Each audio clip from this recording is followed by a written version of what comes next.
స్తోత్రం చెప్పండి. మనం ఎప్పుడు కూడా ఆయన కృపను మనం మర్చిపోకూడదండి. ఆయన కృప మన ఆత్మీయ జీవితానికి ఎంతో విలువైంది. పైగా ఈరోజు ప్రభు బలం తీసుకోవడానికి మనందరూ సిద్ధపడి దేవుని మందిరానికి మనం వచ్చాం. ప్రభు శరీరము ఆయన రక్తములో కడగబడి నీతిమంతులుగా మార్చబడి దేవుడు మనకి ఈ దినం ఆయన శరీరాన్ని మనకి ఇవ్వబోతున్నాడు. ఇది చాలా విలువైన ఘట్టం. ఇది మనం లోకంలో తినే ఆహార పదార్థాల కంటే దేవుని సన్నిధిలో తినే ఆహార పదార్థాలు ఎక్కువగా మన బలపరుస్తూ ఉంటాయి. ఆమె చెప్పండి. ఏం తింటాం దేవుని మందిరంలో? వాక్యమును పూజిస్తాం, ప్రభు శరీరాన్ని పూజిస్తాం కదా. మన లోకంలో తినే ఆహారం శరీరాన్ని బలపరిస్తే ఆత్మీయ ఆహారం ఆత్మీయమైన జీవితాన్ని బలపరుస్తుంది. కాబట్టి శ్రద్ధగా దేవుని వాక్యం మీద మన మనసు పెట్టి వాక్యానికి మనం చోటిద్దాం. చెవి గలవాడు ఆత్మ చెప్పుతున్న సంగతులు గ్రహించును గాక. సో బైబిల్ గ్రంథంలోంచి వాక్యాన్ని మనం చదువుకుందాం. కొరింథీయులకు రాసిన మొదటి పత్రిక 11వ అధ్యాయము 23-24 వచనాలు చదువుదాం ఒకసారి. చూడండి, అందరూ వాక్యం తెరిచి మొదటి కొరింథీయులకు రాసిన పత్రిక 11వ అధ్యాయం 23-24. మీకు అప్పగింపబడిన దానిని ప్రభు వలన పొందితిని. ప్రభు అయిన యేసు తాను అప్పగింపబడిన రాత్రి ఒక రొట్టెని ఎత్తుకొని కృతజ్ఞతాస్తుతులను చెల్లించుచు దానిని విరిచి, ఇది నీ కొరకైన నా శరీరము, నన్ను జ్ఞాపకము చేసుకున్నట్టుగా దీనిని చేయుడని చెప్పాను. దేవుడి వాక్యమును దీవించును గాక. సో తలపైకి వాక్యాన్ని అర్థం చేసుకోనండి. యేసు ప్రభు వారు తాను సిలువ వేయబడే ముందు రాత్రి ఏం జరిగిందో తెలుసా? ఆయన 12 మంది శిష్యులు కూర్చోబెట్టుకొని ఒక రొట్టెను తీసుకుని ఇది విరిచి, ఇది నా శరీరము అన్నాడు ప్రభువారు. చాలా జాగ్రత్తగా వినండి. పోయిన ఆదివారం నేను ఏం ప్రసంగం చెప్పాను అమ్మా? చెప్తలేదేంటి? ఎవరు వెళ్ళలేదా? నేనే చెప్పుకున్నానంటారా? విరవబడితేనే ఆశీర్వాదం చెప్పానా? విరవబడితేనే ఆశీర్వాదం. ఏం విరిచాడో కూడా చెప్పాను. 5 రొట్టెలు 2 చేపలు విరిచాడు, యాకోబుని దేవుడు విరిచాడు చెప్పాను కదా. సో ఈరోజు ఇప్పుడు ఆయన శరీరం, ఆయన రొట్టె గురించి ఉన్న ప్రాముఖ్యత మీకు జ్ఞాపకం చేస్తాను. ప్రతి నెల మొదటి బల్లారాధనలో ఒక రొట్టెనే ఎందుకు తీసుకోవాలి, ద్రాక్షరసం ఎందుకు తీసుకోవాలి, రొట్టెకున్న ప్రాముఖ్యత ఏంటి?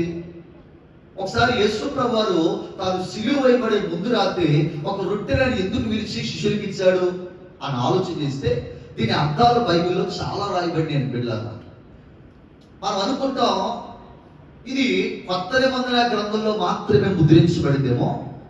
కొత్త నిబంధనలో యేసు ప్రభు వారు మన కొరకు చనిపోయాడు కాబట్టి ఆయన ఈ రొట్టెను మన కొరకు విరిచాడు, ఆయన శరీరం కదా అనుకుంటాం. మరి పాత నిబంధన గ్రంథానికి వెళ్తే కూడా ఒక రొట్టె ద్రాక్షరసం గురించి బైబిల్లో రాయబడింది. ఎక్కడ చెప్పండి అమ్మా? పాత నిబంధన గ్రంథంలో ఎక్కడ? కొత్త నిబంధనలో మనం ఎక్కువగా యేసు ప్రభు వారి శరీరము రక్తాల గురించి మనం మాట్లాడుకుంటాం. కానీ మరి పాత నిబంధన గ్రంథంలో కూడా ఒక రొట్టె ద్రాక్షరసాన్ని ఒక దైవజనుడు ఒక వ్యక్తికి ఇచ్చాడు. ఆ వ్యక్తి ఎవరో అని ఆలోచన చేస్తే సేవకుడైన మెల్కీసెదెకు యాజకుడైన ఇతడు. ఈ యాజకుడు అబ్రహాము గారికి ఒక రొట్టె ద్రాక్షరసాన్ని ఇచ్చాడంట. ఒకసారి చదవండి వాక్యాన్ని. ఆదికాండము 14వ అధ్యాయం 18వ వచనం చూడండి. మరియు షాలేము రాజైన మెల్కీసెదెకు రొట్టెను ద్రాక్షరసమును తీసుకుని వచ్చెను. అతడు సర్వోన్నతుడైన దేవుని యాజకుడు.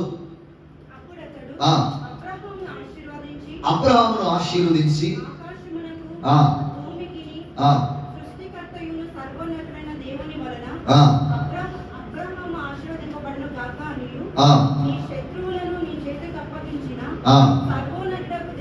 దేవుడు స్తుతింపబడును గాక అనియు అన్నిటిలో ఇతనికి 10వ వంతు ఇచ్చాడంట. చాలండి పిల్లరా, ఇక్కడ గమనించండి దేవుడి వాక్యాన్ని. ఇప్పుడు ఒక యాజకుడు దైవజనుడు మెల్కీసెదెకు గారు అబ్రాహాము గారు ఒక యుద్ధాన్ని చేసి తిరిగి వస్తుంటే, లోతు ప్రాంతంలో ఉన్నప్పుడు లోతు మీద కొంతమంది యుద్ధానికి వస్తే లోతుని విడిపించి తిరిగి వచ్చే క్రమంలో ఈ అబ్రాహాము గారు దేవుడి సేవకుడి కనబడిన తర్వాత ఎప్పుడైతే అబ్రాహాము సేవకుడి కనబడ్డాడో వెంటనే దైవజనుడు యాజకుడు ఏం చేయడం తెలుసా? ఒక రొట్టెని తీసుకున్నాడంట, అబ్రాహాము గారికి ఇచ్చాడు. ద్రాక్షరం తీసుకున్నాడంట, అబ్రాహాము గారికి ఇచ్చాడు. అంటే ఈ నిబంధన కొత్త నిబంధనలో మాత్రమే లేదు, పాత నిబంధన కాలం అబ్రాహాము కాలం నుంచి కూడా రాయబడింది. స్తోత్రం కలుగును గాక. అందుకనే ప్రభువు వల్ల మనం తీసుకునే క్రమంలో దేవుడు బిడ్డారా, మనం చాలా జాగ్రత్త కలిగి ప్రతి నెల మానక ప్రభు రొట్టె ద్రాక్షరసంలో మనం పాలు పొందుతాము గాక. అవి చెప్పండి. దీంట్లో ఎటువంటి మార్పులు ఏమీ లేవు. ప్రతి నెల రక్షణ పొందిన వాళ్ళు తప్పక తీసుకోవలసిన ఇది ఆత్మీయమైన ఆహారం. ఇది సో అబ్రాహాము ఎప్పుడైతే ఈ శరీరాన్ని తీసుకున్నాడో, రొట్టె తీసుకున్నాడో, అతను ఏం చేయాలి తెలుసా? ఆ యాజకుడి కంట 10వ వంతు అతనికి చెల్లించాడంట. అంటే అర్థం ఏంటి చెప్పండి? 10వ వంతు అంటే అర్థం ఏంటి? ఇక్కడ పెట్టారు కొన్ని కవర్లో. ఏం పెట్టారు ఇక్కడ? దేవుని భాగం. అంటే మన రాబడిలో దేవుడు మనకిచ్చిన భాగములో దేవునికి కొంచెం పక్కన పెట్టేస్తాం మనం కదా. మన దేవుడు పోషిస్తున్నాడు, మన కష్టాన్ని దీవిస్తున్నాడు కాబట్టి 10వ వంతు తీసి ఆయన మందిరంలో బలిపీఠం దగ్గర పెడుతున్నాం. మనం దీన్నే దశమ భాగం అని పిలుస్తూ ఉంటాం. అందుకనే అక్కడ కొన్ని కవర్స్ పెట్టాం, అందులో పేర్లు రాసి పెడతా ఉంటాం. దీన్ని ఎందుకని జ్ఞాపకం చేస్తానంటే, మీరు రొట్టె ద్రాక్షారసం తీసుకున్నప్పుడు మీ భాగాన్ని కూడా దేవుని దగ్గర ఖచ్చితంగా జ్ఞాపకం చేసుకోవాలి. స్తోత్రం చెప్పండి. ఆమేన్. ఇప్పుడు వద్దులే, కాసేపు తర్వాత తీసుకొద్దు. హల్లెలూయా. సరే, రొట్టె ఎందుకు విలువైంది పాస్టర్ గారు అని అంటే, రొట్టె మన దేహానికి చాలా విలువైంది. ఇంకా అర్థం చెప్పరా? జ్వరం వచ్చి డాక్టర్ గారు ఇంజక్షన్ చేసి టాబ్లెట్లు ఇస్తే ఏం తినమంటారు చెప్పండి? రొట్టె. చికెన్ బిర్యానీ తినమంటారా? తింటే పోతాం మనం. చికెన్ బిర్యానీలు, మటన్ బిర్యానీలు జ్వరం వచ్చినప్పుడు తిన్నాం అనుకోండి, ఇంకేమీ లేదు, స్టేజ్ దాటిపోద్ది అంతే కదా. మరి ఏం తినమంటాడు వైద్యులు? ఇంగ్లీష్ చెప్తుంది అని బ్రెడ్ మిల్క్ తాగమంటారు. ఇప్పుడైతే కట్ చేసిన బ్రెడ్లు షాప్కి వెళ్ళి ఇచ్చేస్తున్నారు. ఒకప్పుడు రౌండ్గా ఉండే కదా రొట్టెలు, అవి ముంచుకొని పాల్లో ముంచి తింటే అది ఒక పౌష్టిక ఆహారం లాంటిది. అంటే రోగం వచ్చినప్పుడు సరైన ఆహారం ఏంటి తెలుసా? బ్రెడ్డే. మనము కూడా పడి చెడిపోయినప్పుడు యేసు ప్రభువారు తన శరీరాన్ని రొట్టెగా మార్చాడు. ఆమేన్. ఈ రొట్టె మన ఆత్మీయ జీవితానికి చాలా విలువైంది పెట్టారు. ఒక సేవకుడు ఏలియా గారు అరణ్యంలో ఉంటే దేవుడు అంట కాకిని పంపించి ఉదయాన్న రొట్టె మాంసాన్ని, సాయంకాలం రొట్టె మాంసాన్ని. దేవుడు తన పిల్లలకి ఇచ్చే విలువైన ఆహారం ఏంటంటే రొట్టె. అందుకనే విలువైన విషయం చెప్తాను వినండి. యేసుక్రీస్తు ప్రభువారు పుట్టిన ప్రదేశం ఉంది. యేసు ప్రభువారు జన్మించాడు కదండి ఒక ప్రదేశం. ఎక్కడ పుట్టాడు ఆయన? బెత్లెహేములో పుట్టాడు. ఎక్కడ పుట్టాడు? బెత్లెహేములో పుట్టాడు. బెత్లెహేము అనే మాటకు అర్థం ఏంటంటే రొట్టెలు కలిగిన ఇల్లు అని అంటారు. చూసారా? అంటే యేసు ప్రభువారు పుట్టిన స్థలము కూడా ఒక రొట్టె ఇల్లు కలిగిన ప్రదేశం అది, బెత్లెహేము అది. అందుకని యేసు ప్రభువారికి ఈ రోజు ఆయన మనకు జ్ఞాపకం చేసే విషయం ఏంటంటే, యేసు ఒక రొట్టెను విరిచి ఎవరికి ఇస్తాడు? శిష్యులకి ఇచ్చి అన్నాడు, ఇది నా శరీరము. చూసారా? రొట్టెలో చాలా ప్రాముఖ్యతలు ఉన్నాయి. ఈ రోజు మనం రొట్టెలు ఎందుకు జ్ఞాపకం చేసుకోవాలంటే, బైబిల్లో కొన్ని రకాలైన రొట్టెలు ఉన్నాయండి. వీలైతే ఆ సమయాన్ని బట్టి నేను ఒక 4 రకాలైన రొట్టెల గురించి బైబిల్లో జ్ఞాపకం చేస్తాను. ఓకేనా? ఎన్ని రకాలండి? సాధారణంగా మీకు తెలిసిన రొట్టెలు చెప్పండి. చెప్పండి, మీకు తెలిసిన రొట్టెలు చెప్పండి అమ్మా. అసలు రొట్టె కదా చెప్పండి. ఏ రొట్టెలు ఉన్నాయి? జొన్న రొట్టె. ఎవరో చెప్పారు, బలి చెప్పారండి. స్వాతియా? ఇంకా చెప్పండి కుర్రోళ్ళు. అసలు రొట్టెలు తిన్నాం మనం, చెప్పండి. ఇంకా రొట్టెలు, గోధుమ రొట్టె, ఇంకా అమ్మా మినప రొట్టె, ఇంకా రాగి రొట్టె, ఇంకా ఎవరో చెప్పారండి దెబ్బ రొట్టె. ఆ రొట్టె కోసం అవుతాను నేను, దేవుని స్తోత్రం. ఆ రొట్టె కావాలి, దెబ్బ రొట్టె కావాలి. ఎందుకంటే ఒకప్పుడు టిఫిన్ ఏంటి ఎక్కువగా దెబ్బ రొట్టె. ఎంత ఉంటుందండి, ఒక్క మొక్క తిన్నామంటే అసలు ఆకలి ఏమన్నా ఇదా అంత కదా. కరెక్ట్గా చెప్పాడు, దెబ్బ రొట్టె అసలు ఎంత సంతృప్తి ఇస్తుందో. అంటే రకరకాల రొట్టెలు మనం తింటాం లోకంలో. మరి బైబిల్లో కూడా కొన్ని రకాలైన రొట్టెలు ఉన్నాయి, కొన్ని రకాల రొట్టెలు ఉన్నాయి. అదేంటో ఒకసారి మనం వీలైతే చక్కగా రాసుకోండి. 4 రకాల ఆత్మీయ రొట్టెలు, దాని సాదృశ్యాలతో సహా పరిశుద్ధాత్మ దేవుడు మనకు బయలుపరిచును గాక. చదవండి. మొదటి రొట్టె నిర్గమకాండము 12వ అధ్యాయము 15వ వచనాన్ని మనం చదువుదాం. చూడండి, 7 దినములు మీరు పులియని రొట్టెలు తినవలెను.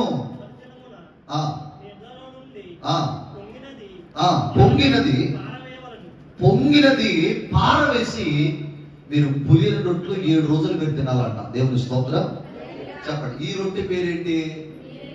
మాట్లాడాలి, పురుషులు మాట్లాడండి. ఈ రొట్టె పేరేంటి? పులియని రొట్టె. సురేష్ గారు పడుకుంటారు లేకుండా కలిసిపోయి ఉంటారు ఆయన. అంతే. స్తోత్రం కలుగును గాక. గట్టిగా చేతులు ఎత్తి హల్లెలూయా, హల్లెలూయా. నేను అలాగే చెప్తే మీరు సపరేట్ పడుకుంటారు. పాలెంలో కరెంటు పోయింది ఈరోజు. ఇక చూడండి అక్కడ పరిస్థితి ఎలా ఉందంటే మొత్తం తడిసిపోయినాను. ఇంటికి వచ్చి మళ్ళీ చొక్కా మార్చేప్పుడు వచ్చాను నేను. మొత్తం తడిసిపోయి చెమటంతా పట్టేస్తే అది పిండితే మొత్తం నీళ్ళు వస్తున్నాయి, కచ్చీపు అంతా కూడా. అంత తడిసిపోయినాను. ఇప్పుడు కరెంట్ ఇచ్చాడు, చక్కగా చల్లగా ఉంది వాతావరణం, హాయిగా నిద్రట్టాడు మనం కదా. హాయిగా దేవుని వాక్యం వినాలి. సో రొట్టెల గురించి చెప్తున్నారు. మొదటి రొట్టె పేరేంటి? మాట్లాడు. ఏ రొట్టె? పులియని రొట్టె. పులియని రొట్టె అంటే అర్థం ఏంటంటే అది పులిసిపోకూడదు ఆ రొట్టె. ఇది దీని బ్యాక్గ్రౌండ్ మనకి వెళ్తే ఎందుకు దేవుడు పులియని రొట్టె తినమన్నాడో ఒకసారి నా వైపు చూస్తూ వాక్యం వినండి. ఇశ్రాయేలీయులు ఐగుప్తు దేశంలో 430 సంవత్సరాలు బానిసలు బ్రతికారు దేవుని బిడ్డలో. మమ్మల్ని ఎవడైనా విడిపిస్తాడు వచ్చి దేవుడికి ప్రార్థన చేస్తూ ఉంటే ఒకరోజు దేవుడు మోషేని పిలిచి అన్నాడు, మోషే, నా ప్రజలు ఐగుప్తులో బానిసలుగా ఉన్నారు, నువ్వు వెళ్ళి వాళ్ళు విడిపించయ్యా అన్నాడు. సరే ప్రభు వెళ్తాను. కానీ ఫరో కఠినమైన వాడు. ఫరో మీదకి 10 రకాలైన తెగుళ్ళు దేవుడు పంపించి ఇశ్రాయేలు ఇక ఐగుప్తులోంచి పాలు తేనెలు ప్రవహించే కనాను దేశానికి వాళ్ళు ప్రయాణమై వెళ్ళే ప్రయాణంలో ఇక ఐగుప్తుని విడిచే ఆఖరి దినాలవి. ఐగుప్తుని విడిచి పాలు తేనెలు ప్రవహించి ఆ ప్రయాణం ఏదైతే ఉందో ప్రభు ఇలాగ అన్నాడు, మీ ప్రయాణం సాఫీగా జరగాలంటే మీరు యెహోవాకు ఒక పండగ చేయాలన్నాడు దేవుడు. ఏం చేయాలి? పండగ. ఏం పండగ చేయ ప్రభు అంటే అప్పుడు అన్నాడు దేవుడు, ఇశ్రాయేల్లో ప్రతి వారు కూడా ఒక గొర్రె పిల్లను బోధించి ఆ గొర్రె పిల్ల యొక్క రక్తాన్ని మీ గడప కొమ్ముల మీదకి వాటి మీద రాయాలి. రాసి ఒక రొట్టెతో పిండిని చేసుకోండి. చేసుకున్న ఆ పిండి 7 రోజుల పాటు ప్రతిరోజు చక్కగా పులియకుండా ఆ పిండి ఉండాలి. దానితో రొట్టెలు చేసుకుని మాంసాన్ని తింటూ, మీరు ఎక్కడైనా పులిసిపోయింది అనుకో ఆ పులిసిన పిండి పడేయాలంతే. ఒకవేళ ఎవడైనా ఇశ్రాయేలు తిన్నాడా వాడు ఈ ప్రయాణంలో పాలుభాగస్తులు ఉండడు, వాడు ఆగిపోవాలి. వాడు ఇశ్రాయేలు కలవడానికి ఏమాత్రం అర్హత లేదు వాడికి. సో కాబట్టి 7 రోజులు పండగ చేస్తారు కదా, ఆ పండగకు పేరు పెట్టాలి. ఆ పేరే పస్కా పండుగ. ఏ పండుగ? నేటికి ఇజ్రాయెల్ దేశంలో పస్కా పండుగ చాలా విలువగా ఇచ్చుతారు. దాన్ని పస్కా పండుగ పులియని రొట్టెలు చేస్తారు. ఒకవేళ పిండి పులిసిపోతే ఆ పిండిని బయట పడేయాలంతే. దాంతో రొట్టెలు చేసుకుందాం, దాని సరిపోదాం. బైబిల్లో ఒక మాట ఉంది, మీకు చదవండి. కొరింథీయులకు రాసిన మొదటి పత్రిక 5వ అధ్యాయం 8వ వచనంలో ఒక మాట దేవుడు సెలవిస్తూ ఉంటాడు. పులిసిన పిండి పాతదైనను అంటాడు అక్కడ. చదవండి. కనుక పాతదైన పిండితోనూ దుర్మార్గతయు దుష్టత్వమును పులి పిండితోనైనను కాకుండా నిష్కపటమును సత్యమును పులియని రొట్టెతో మీరు పండగ ఆచరించాలి అన్నాడు దేవుడు. దేవుని స్తోత్ర. అంటే పాడైపోయింది, చెడిపోయింది, అక్కడికి రాంది, దాన్ని పిండి వేసుకుని తినకూడదు. అలా తింటే మీరు పాపముతో సమానం అన్నాడు దేవుడు. అంటే మొదటి పులిని రొట్టెలు దేనికి సాదృశ్యం తెలుసా? పాపమునకు సూచన. మనం ఒకవేళ పులిసిపోతే అది పాపానికి సూచన కనబడుతుంది. ప్రభు వాళ్ళు తీసుకోబోతున్న మనము మన పాపముతో ఇక్కడికి వచ్చి ఆయన రొట్టెలో పాల్పొంగిపోతే అది యోగ్యమైన ప్రవర్తన కాదది. పులిసిపోయింది మన దేహానికి ప్రమాదం అండి. డాక్టర్లు అంటారు, వైద్యులు అంటారు, మీరు చెత్తపండు మానేస్తే మీ హెల్త్ బాగుండదు అంటాడు ఆయన. చెత్తపండులు ఏముండదు? కారం ఉండదా? పులుపు ఉండదు. పులుపు కనుక మనం మానేస్తే మన బాడీ చాలా హెల్తీగా ఉంటుందంట. మరి చెత్తపండు లేదా పప్పు చేయాలి ఉంటుంది. పులుపు కొన్ని వాటికి పరిమితం అయిపోయింది. దానివల్ల కొన్ని గ్యాస్ ట్రబుల్స్ వస్తూ ఉంటాయి కదా, అల్సర్ వస్తూ ఉంటుంది కొన్ని సందర్భాల్లో. పులిసింది ఏదైనా మనం ఒకవేళ తింటే అది ఫుడ్ ఇన్ఫెక్షన్ అవుతూ ఉంటుంది. మధ్య పెద్ద ఫ్రిడ్జ్లు కొనుక్కుంటున్నాం. దేనికోసం చెప్పండి? పాడవకుండా ఫ్రెష్గా ఉండాలి. ఒక రోజు 2 రోజులు చాలండి. వారం 10 రోజులు పెట్టామనుకో అది ఫ్రీజర్ బాగానే ఉంటుంది, చూడడానికి బాగానే ఉంటుంది, కానీ దాని మీద ఫంగస్ అలాగే కనబడుతుంది. అది పులిసిపోద్దండి, పాడైపోద్ది. అది మనం తినడం వల్ల మనకు కొన్ని ప్రాబ్లమ్స్, కొన్ని ఎదుర్కోవాల్సి వస్తూ ఉంటుంది, రోగాలు ఎదుర్కోవాల్సి వస్తూ ఉంటుంది. ఎప్పటికప్పుడు ఫ్రెష్గా వండుకొని తింటే అంతా అది బాగుంటుంది ఫుడ్ అంటే. అందుకే చెప్తాడు, పులిసింది ఏదైనా మీ ఆత్మీయమైన జీవితాన్ని పాడు చేస్తాయి. ఇది పాపములకు సూచన అన్నాడు దేవుడు. ప్రభు వల్ల తీసుకోబోతున్నాం కదా మనం అందరం. పులియని రొట్టెలు పండగ మనం ఆచరించాలి. ఒక పరిశుద్ధమైన రొట్టె, అది మన దేహానికి, మన ఆరోగ్యాన్ని కలుగజేసే కృపను దేవుడు మనకి ఇచ్చును గాక. రెండవ రొట్టె గురించి చెప్తాను. రెండవ రొట్టె చూడండి, కొరింథీయులకు దినవృత్తాంతాల మొదటి గ్రంథం 9వ అధ్యాయం 32వ వచనం. దినవృత్తాంతాల మొదటి గ్రంథం 9:32. కహాతీయులలో కొందరిని విశ్రాంతి దినమున సముఖపు రొట్టెలు సిద్ధము చేయమని. సముఖపు రొట్టెలు అన్నాడు దేవుడు ఇక్కడ. రెండవ రొట్టె పేరు ఏంటంటే? చెప్పాలి మాట్లాడతలేదు ఎవరు. నేనేమో అడుగుతున్నాను, మీరేమో సైలెంట్గా ఉన్నా. చెప్పండి, ఏ రొట్టె? మొదటి రొట్టె గుర్తుపెట్టుకో. మొదటి రొట్టె పులియని రొట్టె. ఈ రొట్టె దేనికి సాదృశ్యం? పాపమునకు సాదృశ్యం, అంటే పాపము లేని జీవితానికి. రెండవది సముఖపు రొట్టె. దీనికి మరొక పేరు ఏంటంటే సన్నిధి రొట్టెలు అని పేరు అంట. సన్నిధి రొట్టె. ఈ రొట్టెకే మరొక పేరు సన్నిధి రొట్టెలు. అలా పైకి వినండి. ఈ రొట్టె గురించి నేను కాస్త వివరంగా మీకు చెప్తాను. భూమి మీద మొట్టమొదటి మందిరం ఒకటి ఉంది. ఆ మందిరం పేరు ప్రత్యక్ష గుడారం అని పిలుస్తారు. ఏ గుడారం? టాబర్నికల్, ప్రత్యక్ష గుడారం. ఇశ్రాయేలు ప్రజలతో దేవుడు ఇలాగ అన్నాడు, మీరు నా కొరకు ఒక గుడారం ఒకటి వేయండి అన్నాడు. ఆ గుడారం ఎంత బారుండాలో, ఎంత వెడల్పు ఉండాలో చెప్పి దాని లోపల 3 భాగాలు దేవుడు ఏర్పాటు చేయమన్నాడు.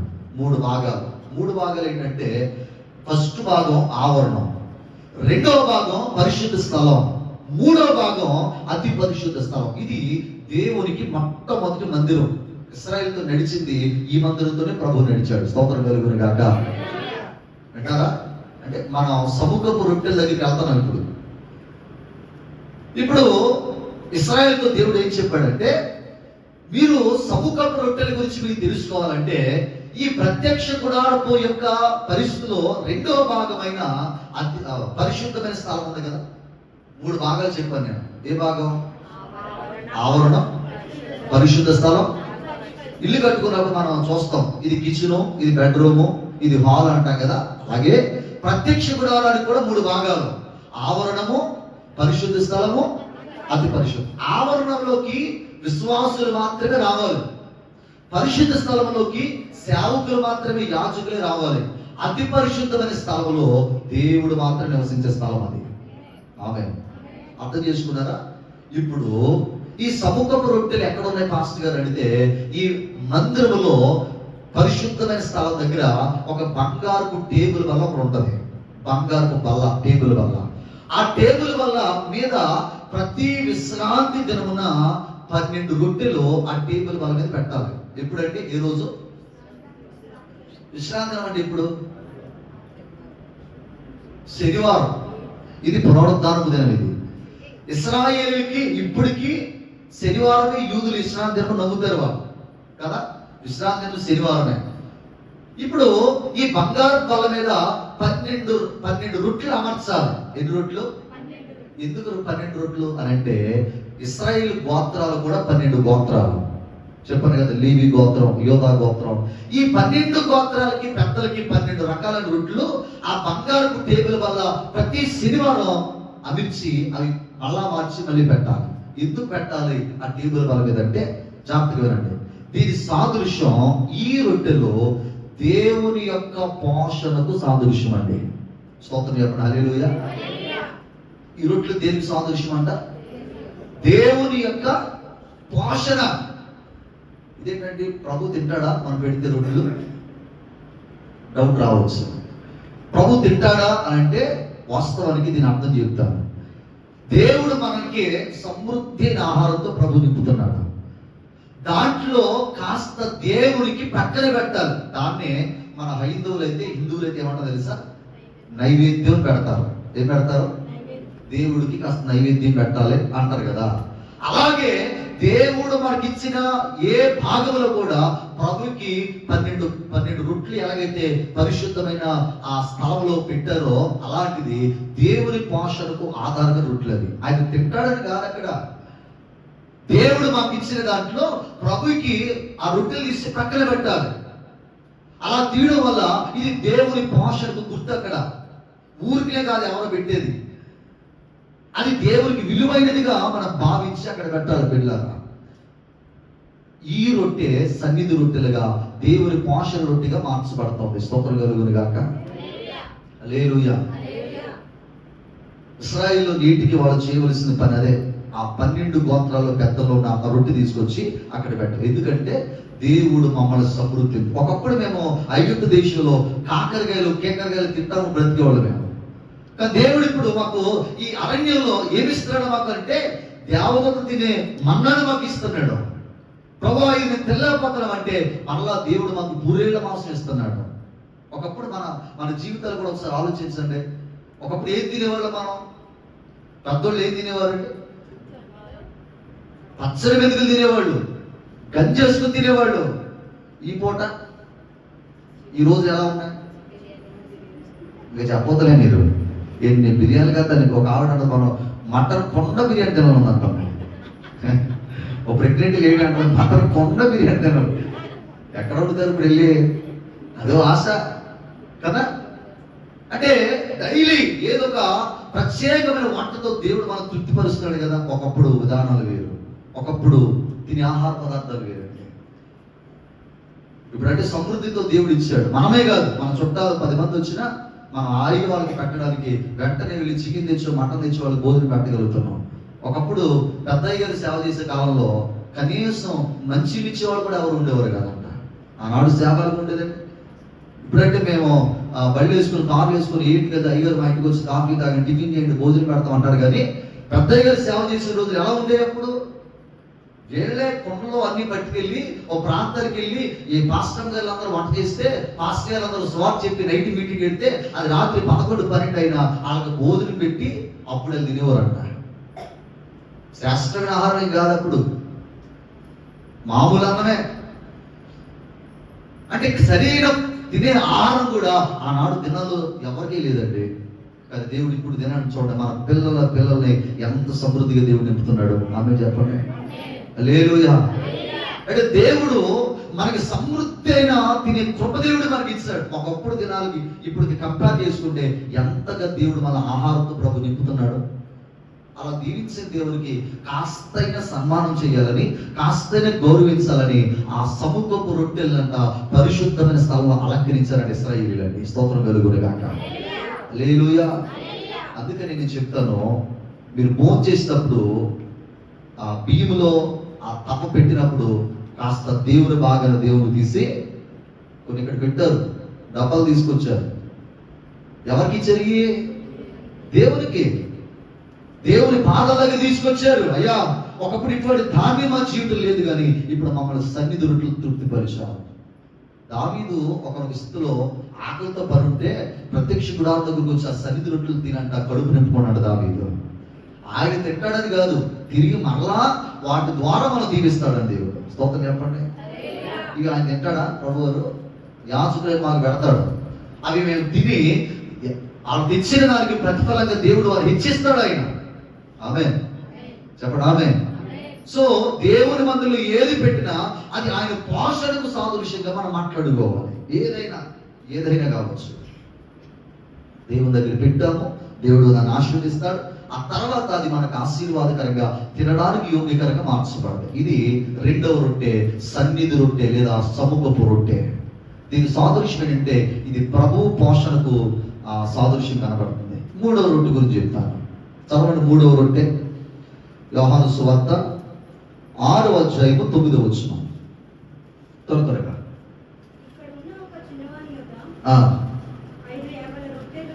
5 యవల రొట్టెలు 2 చిన్న చేపలు ఉన్నవి కానీ ఎంతమందికి ఇవి ఎలాగూ సరిపోతాయి? చాలండి. ఈ రొట్టె పేరేంటి? యవల రొట్టెలు అనంటే. ఏ రొట్టె? మొదటి రొట్టె పులి అని రొట్టె, రెండవ రొట్టె సముఖపు రొట్టె లేదా సన్నిధి రొట్టె, మూడవ రొట్టె యవల రొట్టె. దీన్ని ఇంగ్లీష్ లో చెప్పాలంటే బార్లీ అంటారు, చూసారా? బార్లీ గింజలో దాంతో దంచి రొట్టె తయారు చేస్తాం. ఇది చాలా సాధారణ రొట్టె. ఎందుకంటే ఇశ్రాయేల్లో నేటికి రోడ్ల మీద అరుదుగా దొరికే రొట్టె. ఈజీగా ఏ పేదోడని కొనుక్కోగలంట ఈ రొట్టె. దేవుని స్తోత్ర. ఏ పేదోడని ఈజీగా కొనుక్కుంటాడంట ఈ యవల రొట్టె. అయితే ఈ రొట్టె ఎవరి దగ్గర ఉందంటే, ఒక చిన్న పిల్లోడు యేసు ప్రభు దగ్గరకు వచ్చాయా, నా దగ్గర 5 రొట్టెలు 2 చేపలు. ఇది తెలిసి సందర్భం మనకి 5,000 మంది పురుషులు తిన్నారు ఈ రొట్టెలో. వాస్తవానికి ఎన్ని రొట్టెలు అన్నాడు? 5 యవల రొట్టెలు. అంటే దీని అర్థం, దీని సాదృశ్యం ఏంటి చెప్పనా? బాగా వినండి. ఓ చిన్న కుర్రోడు తాను తినకుండా దేవునికి సమర్పించాడు. దాన్ని ఏమంటారంటే దీనత్వం అంటారు. దీనత్వంతో చేసిన పరిచర్య, ఆ ఫలము ఆ పిల్లవాడికి దక్కుతుంది. దేవుని స్తోత్ర. ఆ రొట్టె యొక్క సాదృశ్యం అంటే దీనత్వము కలిగిన రొట్టె. తాను ఆపుకొని తగ్గించుకొని ఆ రొట్టెని ప్రభు దగ్గర పెట్టాడు. కాబట్టి 5 రొట్టెలు 5,000 పురుషులు తినగా, స్త్రీలు పిల్లలు తినగా ఇంకా 12 గంపలు మిగిలిపోయింది. ఈ రొట్టె సాదృశ్యం అంటే మనం ప్రభు దగ్గరికి వచ్చిన తర్వాత యవల రొట్టె వల్ల తగ్గించుకుని దీనత్వం కలిగి మనం ప్రభు కొరకు బ్రతకాలని నిశ్చయంతో జీవించాలి. ఇలాంటి సందర్భం బైబిల్లో ఇంకొకటి జరిగింది. యవల రొట్టెలు అవి కూడా ఎక్కడ జరిగింది తెలుసా? పాత నిబంధన గ్రంథంలో ఓ సేవకుడి దగ్గరికి ఒక విశ్వాసి పాస్టర్ గారు ఒక 20 రొట్టెలు తెచ్చారండి, మీరు ఒక్కలే తినండి, ఎవరికి పెట్టొద్దు అన్నాడు ఒక విశ్వాసి. అప్పుడు సేవకుడు ఏం చేయాలి? ఆ 20 రొట్టెలు ఆయన తినాలి కదా. కానీ అక్కడ ఒక మీటింగ్ జరుగుతుంది, శిష్యులు ఉన్నారు, దాదాపు 100 మంది ఉన్నారు అక్కడ శిష్యులు. అప్పుడు వచ్చి ఆ శిష్యుడు అన్నాడు, సేవకుడు అన్నాడు, నాకు మాత్రమే కాకుండా నాకు 20 రొట్టెలు ఇచ్చారు కాబట్టి 20 రొట్టెలు 100 మందికి సరిపడేట్టుగా పంచాను అన్నాడు. అప్పుడు అన్నాడు ఆ శిష్యుడు వచ్చి, అయ్యా 20 రొట్టెలు 100 మందికి ఎలా పంచుతాము? ఒక్కొక్కరు దాదాపు 4-5 రొట్టెలు పైగానే తింటారు కదా, ఎలా పంచగలం? లేదు నేను ప్రార్థన చేస్తాను. ఎలీషా ఆ రొట్టెలు తన చేతిలో తీసుకొని ప్రార్థన చేస్తే ఆ రొట్టెలు పంచగా, అంటే 100 మందికి తినగా ఇంకా మిగిలిపోయి అంట. స్తోత్రం చెప్పండి. ఏం చేసి 20 రొట్టెలు 100 మందికి పంచగా లెక్క పెడితే ఇంకా మిగిలిపోయింది. ఆ సందర్భం మీకు ఎక్కడ కనబడుతుంది అంటే రాజుల 2వ గ్రంథం 4వ అధ్యాయము 42 నుంచి 44. తొందరగా 2వ రాజుల గ్రంథం 4:42. మొదట పంట బాపతో యవల పిండితో, చూసారా, యవల పిండితో చేయబడిన 20 రొట్టెలను, కొత్త గోధుమ వెన్నులను, కొన్ని పండ్లను తీసుకొని వచ్చి దైవజనుడైన అతనికి కానుకగా ఇవ్వగా, అతడు జనుల భోజనము చేయటకు సిద్ధపరచమని దాన్ని వడ్డించమనెను. అయితే అతని పనివాడు 100 మందికి వడ్డించమని ఇవి ఎంతవని చెప్పగా, అతడు వారు తినగా మిగులునని యెహోవా సెలవిచ్చున్నాడు కాబట్టి జనులు భోజనము చేయటకు వడ్డించమని మరలా ఆయన ఆజ్ఞ ఇచ్చెను. 44 చూడండి. పనివాడు వారికి వడ్డింపగా యెహోవా సెలవిచ్చినట్లు వారు తినిన తరువాత, గట్టిగా స్తోత్రం చెప్పండి, ఏమైపోయినాయంట? తరిగిపోయా మిగిలిపోయా? అంటే 20 రొట్టెలు 100 మంది తినగా ఇంకా మిగిలిపోయి ఎవరి రొట్టెలు. 5 రొట్టెల కథ ఎప్పుడు వింటాం మనం, కానీ దైవజనుడి యొక్క ఆశీర్వాదం కూడా ఆ శిష్యులు అది కల్లారా చూడగలిగారండి. ప్రియమైన దేవుని బిడ్డలారా, ఎవల రొట్టె దీనత్వమునకు సాదృశ్యం. ఇక 4వ రొట్టె గురించి చెప్పి ముగించేసి పరలోకి మనం వెళ్దాం. చివరి రొట్టె, ఆఖరి రొట్టె, ఇది చాలా విలువైన రొట్టె. చదవండి వాక్య గ్రంథంలో నుంచి కొరింథీయులకు రాసిన మొదటి పత్రిక 10వ అధ్యాయము 17వ వచనాన్ని మనం చదువుకుందాం. మొదటి కొరింథీయులకు రాసిన పత్రిక 10:17. మనమందరము ఒక్కటే రొట్టెలో పాలు పంచుకొని ఉన్నాము. రొట్టె ఒకటే గనుక అనేకులమైన మనము ఒక్క శరీరమై ఉన్నాము. చాలండి, వినండి. ఆఖరి రొట్టె ఏంటంటే ఒక్కటే రొట్టె, ఇస్ ఓన్లీ వన్ బ్రెడ్. ఒక్కటే రొట్టె. ఈ రొట్టెకున్న పేరే అది. ఏ రొట్టె అంట చెప్పండి. మొదటి రొట్టె పులిన రొట్టె, రెండవ రొట్టె సముఖపు రొట్టె, మూడవ రొట్టె యవల రొట్టె, 4వ రొట్టె ఒక్కటే రొట్టె, వన్ బ్రెడ్, ఒక్కటే రొట్టె. దీని అర్థం ఏంటి పాస్టర్ గారు అంటే, దేవుడు చెప్తున్నాడు, యేసు ప్రభువు చెప్తున్నాడు, ఇదిగో మీరందరూ కూడా ఒకే శరీరమై ఉన్నారు, మీరందరూ ఒకే రక్తంలో కడగబడ్డారు, కాబట్టి మీరు ఒక్క రొట్టెలో మీరు పాలు పువ్వులు పొందాలి. రొట్టె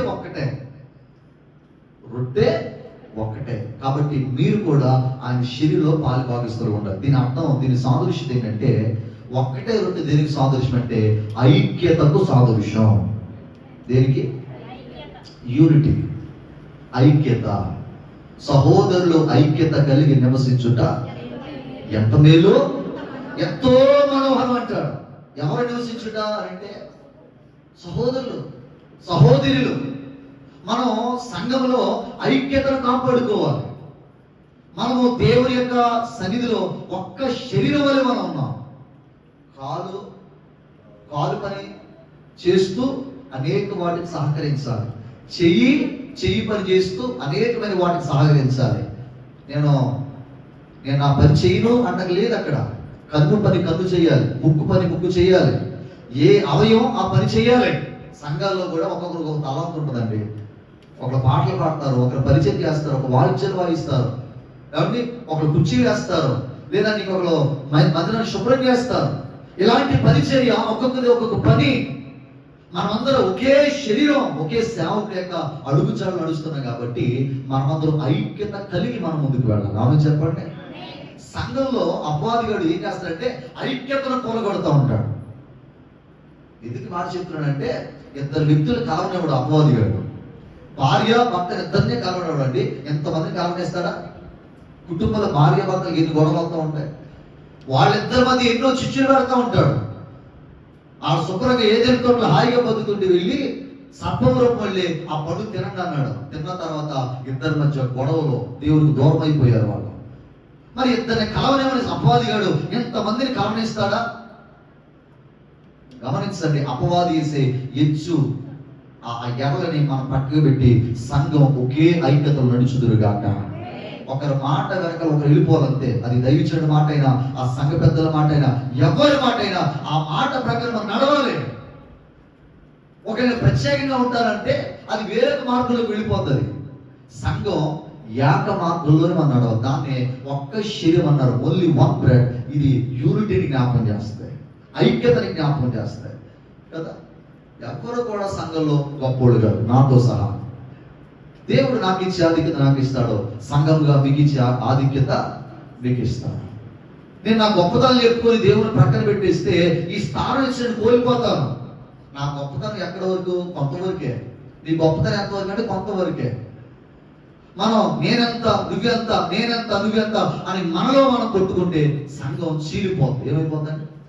సంఘం చీలిపోతుంది. ఒక రోజంట ఈ 5 వేళ్ళు నేను గొప్ప అంటే నేను గొప్ప అంట. ఎన్నేళ్ళు కొట్టుకుంటే కదా ఇప్పుడు? 5 ఏళ్ళు నేను గొప్ప నేను గొప్ప అంట. ఒక్కొక్క గొప్పతనం చెప్తున్నాను వినండి. దీన్ని ఏమంటారు? బొట్టన వేలు అన్నంట, నేను లేకపోతే మీ 4 వేలు వేస్ట్. ఎందుకంటే నేను లేకపోతే ఏ వస్తువు పట్టుకోరు. విద్దైనా చెప్పు అయినా ఇంకోటి అయినా నా వేలు ఉంటే నేను ఇలా పట్టుకోగలను, నా వేలు లేకపోతే ఏమి పట్టుకోలేదు అన్నమాట. అప్పుడు రెండవది ఈ వేలు ఏమంటారు చెప్పండి? చూపుడు. ఆగమ్మ కాస్త ఆగు, నా వేలు గొప్పతనం ఏంటి చెప్పనా? 6 అడుగుల మనిషి వచ్చి నా దగ్గరికి వచ్చి పలానా వాళ్ళు అడ్రస్ చెప్పంటే నా వేలు చెప్తాను తెలుసా కదా, నా వేలే. కాబట్టి ఎవడైనా వచ్చి నన్నే అడగాలి, కాబట్టి నేను గొప్పని అన్నాను. సరే చెప్పేసి ఆగని 3 వేలు వేసినాడు. దీన్ని ఏమంటారు? మధ్యలు. సో కాబట్టి అన్నట్ట, ఇదిగో ఈ పక్కనెద్దరు నాకు ఒకసారి కనపడని పక్కనెట్టనంటే మీ అందరి మీద నేనే పొడుగుతున్నాను అన్నట్ట. కాబట్టి పొడుగే నేను మీ అందరికంటే నేనే గొప్పని అన్నట్ట. మధ్యలు. సరే చెప్పేసి ఇక 4 వేలు ఉంది. దీన్ని ఏమంటారు? ఉంగరం వేలు. ఆగండి మీ ముగ్గురు చెప్పింది ఆపండి. మీరు ఎంత గొప్పళ్ళైనా బంగారం విలువైన తీసుకొచ్చి నాకే ఎడతారు తెలుసా మీకు అని ఈ ఉంగరపు వేలు ఆ బంగారం రింగు చూపించాడదంట. నేనే గొప్పని. ఏ ఉంగరానికి ఏ వేలు కూడా ఉంగరానికి పట్ట తెలుసా అన్నంట. సరే ఇలా దెబ్బలాడుకుంటే చివరికి ఇంకో వేలు ఉంది, చిటికి నీళ్ళు ఉంది కదా. ఈ చిటికి నీళ్ళని అడిగాండి 4 వేలు. ఇదిగో నా గొప్పతనం ఇది, నా గొప్పతనం ఇది అని 4 వేలు చెప్తుంటే ఈ చివరున్న చిటికి వేలు నీకు గొప్పతనం ఏంటని అడిగితే, ఇదిగోండి మీకంటే నేను చాలా చిన్నవాడిని, నాకు ఎటువంటి బలం లేదు, నాకు ఎటువంటి ఆధిక్యత లేదు, కానీ దేవుడు నాకు కూడా గొప్ప ఆధిక్యత ఇచ్చాడు అన్నమాట. దేవుని స్తోత్ర. మిగతా 7 అవ్వరు కూడా దేవుని పేరు ఎత్తలేదు, కానీ ఈ చిటికి వేలు మాత్రం దేవుని పేరెత్తి నాకు కూడా దేవుడు ఒక ఆధిక్యత ఇచ్చాడు తెలుసా అన్నంట. ఏమిచ్చాడు నీకు ఆధిక్యత? నువ్వు చివరిదానివే, కడపడదానివే, నాకు లేదు పొడుగ్గా లేవు, నీకు ఉంగరం పెట్టరు, నేను ఎవరు అడ్రస్ అడగాలంటే నా గొప్పతనం ఏంటి తెలుసా? ఎంత గొప్పోడైనా నా ముందు నిలబడితే నమస్కారం చేసేటప్పుడు నా ఏలే ముందు తెలుసా అన్నంట. గట్టి చప్పలు కొట్టండి గట్టిగా దేవుడికి. హల్లెలూయా. ఏ ఏలు ముందు ఉంటుంది? ఎవడో నమస్కారం ఇలా కట్టాడు కదా, ఇలా కడతాడా? ఇలాగే. దీని అర్థం ఏంటంటే నేనే కనబడతాను అందరి ముందు, నన్నే గౌరవిస్తారు. దేవుడు నాకు ఈ ఆధిక్యత ఇచ్చాడు అన్నట్ట. దేవుని స్తోత్ర. చూసారా ఈ చిటికిన వేలు కూడా దేవుడు ఎంత ఆధిక్యత ఇచ్చాడో.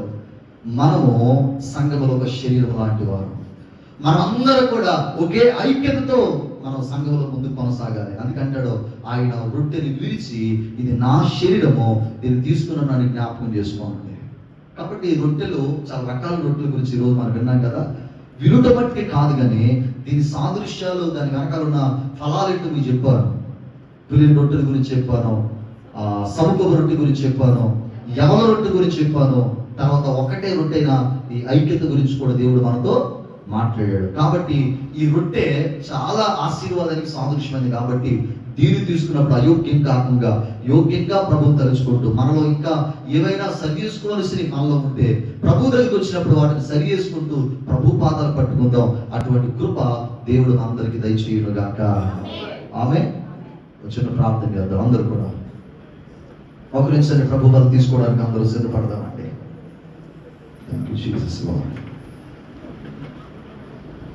అందరూ కూడా తల ఉంచి మనం ప్రభు వారు తీసుకోవడానికి అందరూ ఎదురుబెదురుగా మోకరించాలి.